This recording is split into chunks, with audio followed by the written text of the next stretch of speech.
Johnson's supporters, but also a high-profile MP who many believe could be in line to be the next Foreign Secretary. Rees Mogg joining us from Westminster. Mr. Rees Mogg, thank you for joining us on Sky News this afternoon. Thank you for that great build-up. I don't think anybody thinks I'm going to be the next Foreign Secretary, but I'm very flattered. OK, what do you think they think you're going to be? I don't think they think I'm going to be anything. I hope to remain the Member of Parliament for North East Somerset, which is a great honour. Oh, I saw a Politics Home that was suggesting that you might be the next leader of the Conservatives. Not so? I think in a parallel universe. Oh, OK, so you're definitely ruling yourself out? I'm not a candidate. There's no vacancy and I'm supporting Mrs May. But if there is a candidacy, you would not stand? I can't see there'd be any circumstances where I would be a candidate. I'll take that as a no. What is Boris up to? Why is he writing 4,000-word essays in the Telegraph that was apparently a speech that he was refused permission to deliver by Number 10, so he gave it to the Telegraph as an article instead?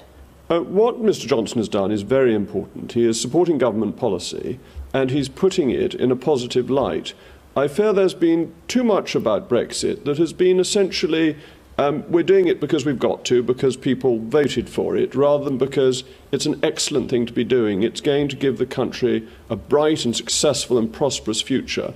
And Boris Johnson is grasping the positivity of it and putting that forward to the British people in full support of Mrs May and Conservative and government policy. Sure, because he was told that he couldn't give that speech and so he gave the article to the Telegraph. That's undermining her, surely.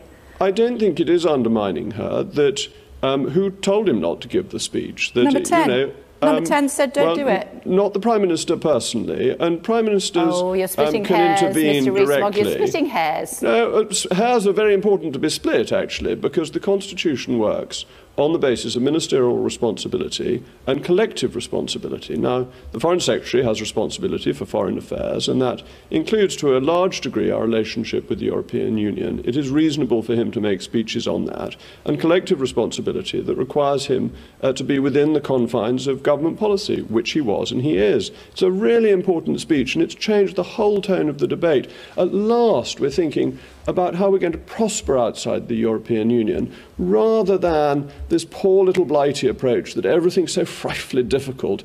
There's been too much Eeyore, and we want a bit more red rum. Oh, OK. Although, of course, one of them was a donkey. That's right. One's a donkey and one's a horse. Yes, indeed, right. sir. I wonder which one was which. Well, Eeyore is the gloomy one. Yeah, I wonder which one of the Prime Minister and Boris is which. Oh, goodness, I wouldn't dream of comparing either of them to a horse. I'm comparing, or indeed a donkey, the approach. You said that just in the nick of time, Mr. Rees Mogg, before I picked you up on that. We've heard what the Home Secretary said. She's not happy at all with Boris. She thinks he's trying to backseat drive. Well, I think the Home Office is in a difficult position because the Home Office is a ministry that comes under great pressure with Brexit because it's got to raise its standard and to raise its competence. That we've had a long-standing problem, going back decades, of the Home Office not being good at dealing with immigration from outside the European Union. And so the Home Secretary has a real challenge to make sure her department is ready by the end of March 2019 to enforce new border controls. And I understand that as the Home Secretary, she's being a bit cautious because it would be embarrassing for her if her department weren't ready. So what do you suggest? What's your advice to the Home Secretary then, if you were giving her some this afternoon? Well, I think the question for her is, can she get her department ready? Can she give it the political leadership that ensures that the Home Office is ready by the end of March 2019 to have immigration arrangements in place for people coming from the European Union that are similar to those for people coming from the rest of the world. The British people voted for Brexit, and one of the reasons they voted for it, in addition to democracy and taking back control, was to ensure that our borders were properly managed, and therefore to continue with free movement beyond 2019 would be a bad policy. But the Home Office has to be ready for action by the end of March 2019, and that's the job of the Home Secretary. It's a job of leadership and inspiration, and I'm sure she'll do it brilliantly. As far as Boris is concerned, let's go back to him. He hardly provides encouragement for his colleagues, though, does he, on the front line, by saying that Britain, and I'm quoting him, has spent too much time trying and often failing to exert influence in the meeting rooms of Brussels. Hardly a rallying call, is it? Well, I think it's a statement of truth that David Cameron tried very hard to negotiate with the European Union and came back with next to nothing, thin gruel. And that's been the situation of our relationship inside the EU, that our ministers go off full of good intention, they do their best, they bat away, and then they're outvoted by qualified majority vote, or they don't even have a vote because they know they will lose it. So what Mr. Johnson is saying is factually accurate and is to do with our position inside the European Union rather than the capabilities of any individual minister. Why do you think he hasn't been sacked by the Prime Minister by now? Because it's better to have someone inside the tent, or because she's lily-livered? Oh, because it would be highly eccentric to sack somebody for supporting government policy and doing so enthusiastically. That what Boris Johnson has done is give the right approach to Brexit, to emphasise the positivity of government policy, and therefore he should probably be given a knighthood for it, certainly not sacked. So you think Boris should be given a knighthood for the letter that he sent to the Telegraph, yeah? I think what he said was really important and a boost to the morale of the country in these negotiations. In negotiations, you have to believe that you're going to win.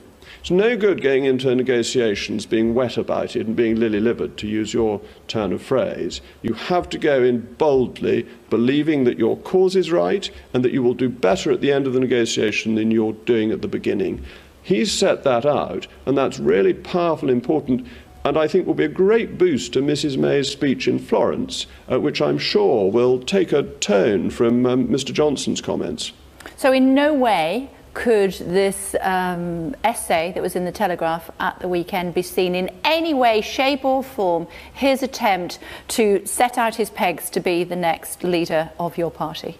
Well, if it were doing that, that's been what Mr. Johnson has been saying for a very considerable amount of time. So there was nothing new in it in that context, that Boris Johnson has been the leading Brexiteer. He holds in his pocket essentially a commission from the Leave campaign to ensure that Leave is implemented properly. So there's nothing new in that. No, what he was doing was revitalising, reinvigorating government policy that perhaps was at risk of getting a bit bogged down. So I think it's a really important and helpful contribution for both the government and for the nation.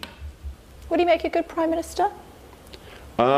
Well, Mrs. May is a fabulous Prime Minister, and may she reign forever. Amen, amen, alleluia, alleluia, amen. That doesn't happen, of course, because we're human, but my question remains the same. You never know advances in modern medicine. Yeah, even Conservative leaders are not immortal. Would he make a good Prime Minister?